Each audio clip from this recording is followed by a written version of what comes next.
ela possa alcançar a nossa mente, o nosso coração. Sabemos, ó Pai, que somos falhos, mas precisamos do Senhor. Possamos renovar essa mensagem, a nossa confiança e a nossa esperança no Senhor. Nós pedimos isso no nome de Jesus Cristo. Amém? Amém e amém. O texto que eu escolhi está na projeção, para nós falarmos sobre esse assunto. É Jeremias capítulo 17, versículos 7 e 8. O texto começa falando: bendito o homem que confia no Senhor. Nessa mensagem, eu coloco o seguinte: querendo ou não, sempre estaremos sujeitos a passarmos por situações, a problemas que têm acontecido. E esta falta de confiança faz com que nós percamos a esperança. Então, quando você não confia em pessoas, você perde a esperança. Quando você não confia em si mesmo, você também perde a esperança. E faz também com que nós recuemos em nossos projetos, em nossos planos, ou muitas vezes faz com que a gente desista dos nossos planos, quando você não tem mais esperança. Você já viveu alguma situação que você falou: não tenho mais esperança? Tem muitas pessoas que sim, tem muitas pessoas que não têm mais esperança. Até eu coloquei aqui uma frase que tem ali uma grande verdade, que a confiança, quando quebrada, faz com que a esperança desapareça. Nós sabemos que a confiança é como um cristal. É possível restaurar aquela taça ali ou não? Como aquela imagem? É praticamente impossível, né? Então essa é a verdade que nós temos dentro dessa mensagem, que a confiança, quando quebrada, faz com que a esperança desapareça. E mantendo essa imagem aqui, que vou mantê-la um pouquinho, nós podemos pensar no seguinte: quantas mães já perderam a confiança nos seus filhos? Aí quando perde a confiança, quando a confiança é quebrada, a esperança desaparece. Tem muitas mães que falam: já não tem mais esperança no meu filho, porque ele já se desviou, já está nas drogas, ou já está nos maus caminhos. Quantas pessoas você conhece que já perdeu a confiança no cônjuge e por esse motivo perdeu a esperança? Já não tem mais esperança no meu casamento, não tem mais esperança no meu relacionamento. Essa semana eu atendi um casal que por muitas vezes a Anitta e eu caminhamos com eles. E por muitas vezes fomos até eles falar sobre a palavra de Deus, sobre o acompanhamento, e os dois vivem em pé de guerra. E quando eles não estão discutindo, eles chegam em casa e não conversam. Aquele silêncio tumular. Já viram isso? Um silêncio que parece que o mundo está caindo e não conversam. E nessa visita eles têm uma criança pequena, e quando vieram para a visita, agora para o atendimento pastoral, eles vieram não conversavam no carro, não conversavam entre eles. Então aí quando chegaram lá para conversar comigo, eles falaram para mim: olha, pastor, se o senhor tivesse dito para mim que não tinha mais esperança no nosso casamento, eu iria desistir dessa visita.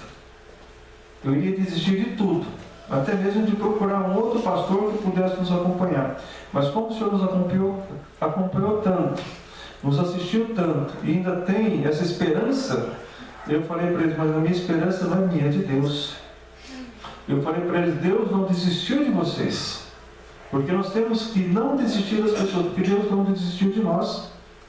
E se você pede para alguém te ajudar e a pessoa olha para você e fala: você não tem mais jeito, aí não tem jeito. Na verdade você está quebrando algo que Deus poderia fazer, porque Deus, eu falei para eles que Deus é o Deus do impossível. Então é comum vermos pais dizendo que perderam a esperança em seus filhos, dizem que eles não têm mais jeito. É comum vermos casais dizendo que perderam a esperança em seu casamento. É comum vermos pessoas que perderam a esperança de viver. É pessoas que desistem de viver porque perderam a esperança. Um tempo atrás nós vimos um casal, ele é pastor, e ela acabou se suicidando. Eu até contei aqui essa história. Uma cidade do interior do Paraná. Ele acompanhando ela, mas ela estava com um problema sério de depressão. E quando de manhã ele acordou, ela estava enforcada na garagem da casa deles. Porque ela vivia aquela solidão, mesmo tendo família, com pressão, com depressão, e não conseguiu superar. Ela perdeu a esperança na vida. Acabou se matando. Mas a vida é tão maravilhosa, quando a gente busca Deus, quando a gente busca viver a vontade de Deus, quando a gente busca fazer a vontade de Deus, quando a gente ajuda pessoas também, a vida é maravilhosa. Quando você é usado na vida de alguém que está no fundo do poço e que quer sair do fundo do poço, porque tem pessoas que não querem sair, precisam de uma ajuda. Quando você ajuda essa pessoa a sair do fundo do poço e ela te agradece ou agradece a Deus, isso é maravilhoso, vale a pena. Então nós temos essa mensagem, uma grande verdade, que a confiança e a esperança deve ser somente em Deus. Talvez você esteja passando por situações que têm te abatido, de tal forma que produziram em você muitos sentimentos de desesperança. E a palavra de Deus é muito clara em dizer que existe uma esperança. E essa esperança está em confiar no Senhor. O próprio Jeremias, um pouco antes, ele diz assim, no versículo 5: assim diz o Senhor, maldito o homem que confia em quem? No homem, e faz da carne mortal o seu braço e aparta o seu coração do Senhor. Aqui ele pode voltar ali no versículo 5. Ele não está dizendo aqui que maldito o homem que confia no homem, ou seja, em outra pessoa, mas no próprio homem. Maldito o homem que confia no homem e faz da sua carne mortal, diz ali o texto, o seu braço, ou seja, fica confiando somente nas suas forças, naquilo que ele tem, naquilo que ele é. Maldito o homem que confia no homem, diz o versículo. Então nós somos aqui malditos, conforme diz o versículo, quando colocamos a nossa confiança na nossa própria força. Somos malditos quando colocamos a confiança em nossa intelectualidade ou capacidade de estar no controle de tudo, pois quando falhamos ficamos frustrados, deprimidos e muitas vezes o resultado é no que diz o versículo seguinte, Jeremias capítulo 17, versículo 6. Olha só o que acontece quando você coloca a confiança em si mesmo. Porque ele será como um arbusto solitário no deserto e não verá quando vier o bem. Antes morará nos lugares secos do deserto, na terra salgada e inabitável. O que esse versículo está querendo dizer? E quando ele confia em si mesmo, ele será uma pessoa solitária. É como se dissesse assim, a pessoa não vê que ele está vivendo uma situação difícil de confiar só nas suas próprias forças. Nós temos que confiar no Senhor, que o Deus da provisão, Deus ele é o Deus que realiza milagres em nossas vidas. É interessante notar que, em geral, a primeira reação diante de uma frustração é o isolamento. Você já passou por isso? Porque você ficou frustrado, porque você fez aquilo que não deveria fazer, aí você quer se isolar, não quer ver ninguém. Mesmo que alguém esteja oferecendo ajuda, você não quer ver. Mas quando você recebe ajuda, você sai daquele isolamento. Esse isolamento muitas vezes nos deixa cegos. E até mesmo para enxergarmos o vento mudando a nosso favor. É até interessante notar que esse versículo diz assim, ele não verá quando vier o quê? Eu grifei lá. Quando vier o bem. Às vezes o bem está batendo na sua porta, você não vê, porque você está confiando só em você mesmo. Então nós temos que entender que toda vez que você faz algo que não agrada o Senhor, ou que você faz algo que desvia da vontade do Senhor, Ele está falando, você está confiando em si mesmo. Deixa eu trabalhar, deixa eu fazer a obra de você. Esse é o versículo que diz, ele depois quando fala, essa pessoa não verá quando vier o bem. Ou seja, você tem que ficar atento, buscando sempre o Senhor. Não somente nos frustramos também, como também e principalmente com pessoas que estão à nossa volta. Ficamos frustrados. Uma das maiores causas de nossas tristezas, decepções, eu até coloquei aqui também, está bem rápido, hein? Que bom. Uma das maiores causas das nossas tristezas, decepções e depressões é a falha ou rompimento em nossos relacionamentos. Você já ficou frustrado ou deprimido porque aquele relacionamento foi quebrado? Quantas pessoas caminharam com você, andaram com você, e naquele momento que você mais precisava daquela pessoa, eles abandonaram? Ou falaram mal de você, ou desprezaram você. Isso causa o quê? Frustração, tristeza, decepção, depressão. É muito comum isso no nosso dia a dia. Você já teve experiência de ser desprezado por alguém? Ou alguém disse mal de você? Então nós temos aqui essa verdade. Uma das maiores causas das nossas tristezas, depressões, decepções é rompimento dos nossos relacionamentos. É quando você percebe que aquela pessoa que dizia estar com você até debaixo d'água te abandonou diante de um simples chuvisco. A maioria das vezes a nossa frustração vem de onde nós menos esperamos. Vem das pessoas que caminham conosco. Isso já aconteceu comigo, não uma vez, nem duas. Isso deve nos abalar? É uma pergunta. Não deveria, mas nos abala. Isso tem nos abalado. Porque nos esquecemos de olhar para a palavra de Deus. E a palavra de Deus é bem clara que nós devemos buscar a esperança e a confiança somente em Deus. Isso, quando uma pessoa vive isso, ele pode falar com autoridade. Olha o testemunho do salmista, que ele diz ali: até o meu próprio amigo íntimo, em quem eu tanto confiava, que comia do meu pão, levantou contra mim o seu calcanhar. Salmo 41:9. Esse salmista está falando de algo que aconteceu com Jesus Cristo.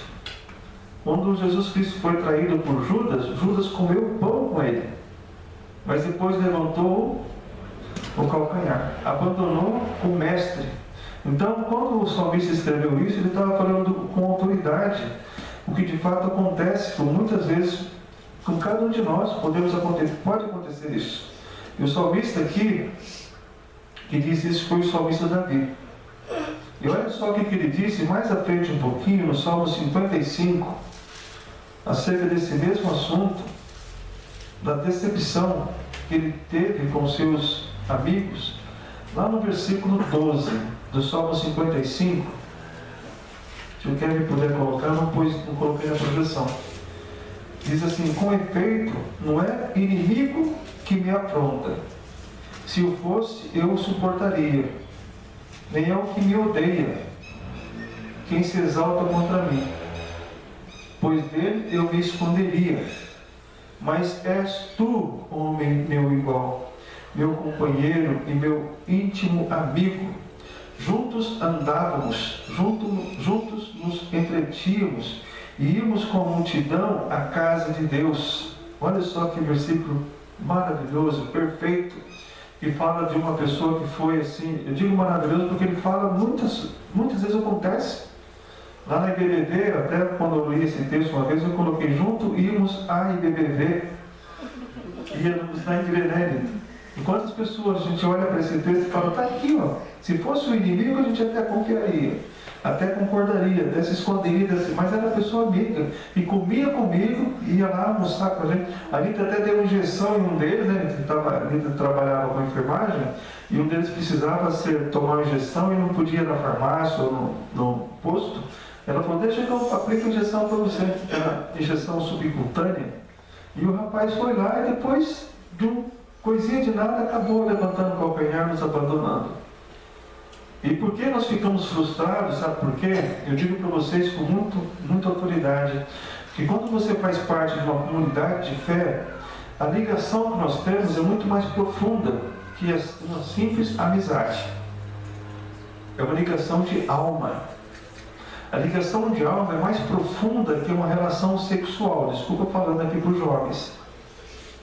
Sabe por quê? Quando Davi e Jonatas, filho do rei Saul, quando eles tiveram aquela amizade, eles tiveram uma ligação de alma tão profunda que o texto fala que a relação deles era mais profunda, mais sólida que um relacionamento sexual.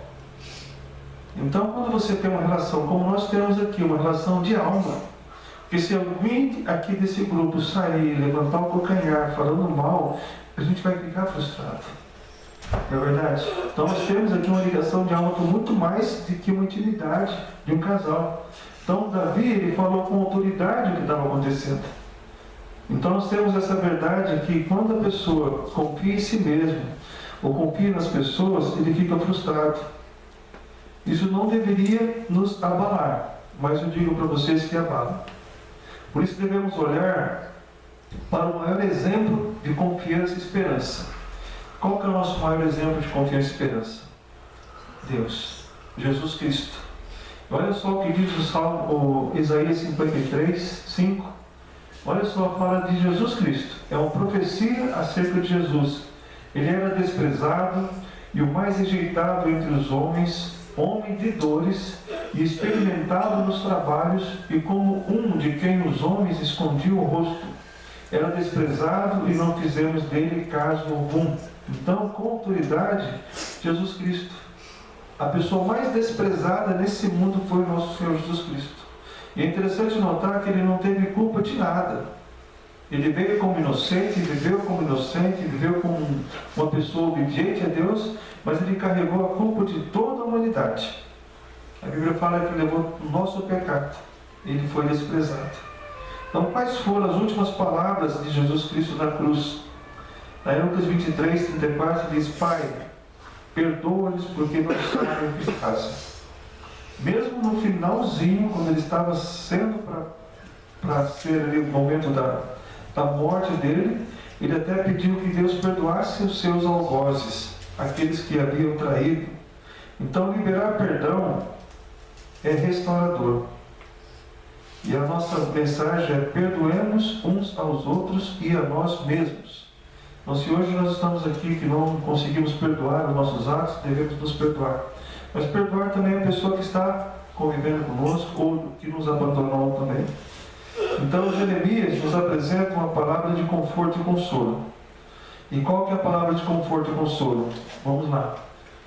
Bendito o homem que confia no Senhor e cuja esperança é o Senhor.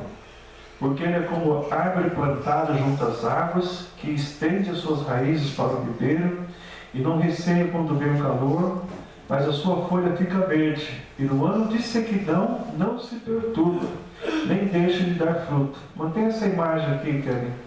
O que nós entendemos desse texto aqui? Bendito o homem que confia no Senhor e cuja esperança é o Senhor. E quando ele fala aqui que é uma árvore plantada junto às correntes, ao ribeiro, está falando que ele, mesmo quando vem um ano de sequidão, ou seja, sequidão significa um ano que não acontece nada, que tem muita diversidade. Nesse momento, essa pessoa, ele continua dando fruto. Dando fruto significa, mesmo passando por dificuldade, você está abençoando uma vida. Nós já tivemos na nossa vida muitos momentos de sequidão. Momentos que nós estamos precisando de uma ajuda, mas a gente pode ajudar alguém. Nós podemos ajudar alguém. Nós temos aqui muitas dificuldades. Mas mesmo diante das situações adversas, seja ela qual for, que tem que nos abater, esse texto afirma que esse homem ou essa mulher, além de permanecer firme, não ficará perturbado ou desorientado. Ele continuará dando frutos. Isso vale a pena pensar nisso. Se estamos aqui hoje, é porque Deus nos protegeu, nos guardou. E quanta gente hoje não está na situação que nós estamos, precisando de uma ajuda? Viu o povo lá de Burkina Faso? São 2 milhões de refugiados que não têm alimentação, não tem muitas vezes nem uma casa para morar. Nós temos que louvar a Deus. E concluindo essa mensagem, a grande lição que Jeremias quer nos transmitir é que, vamos colocar a próxima imagem, Deus nos abençoará grandemente quando não trocarmos a nossa confiança e esperança nele pela confiança e esperança em nós mesmos e em outras pessoas. Não sei se está certa essa frase, mas eu coloquei assim. Então nós temos que confiar e esperar no Senhor. Amém?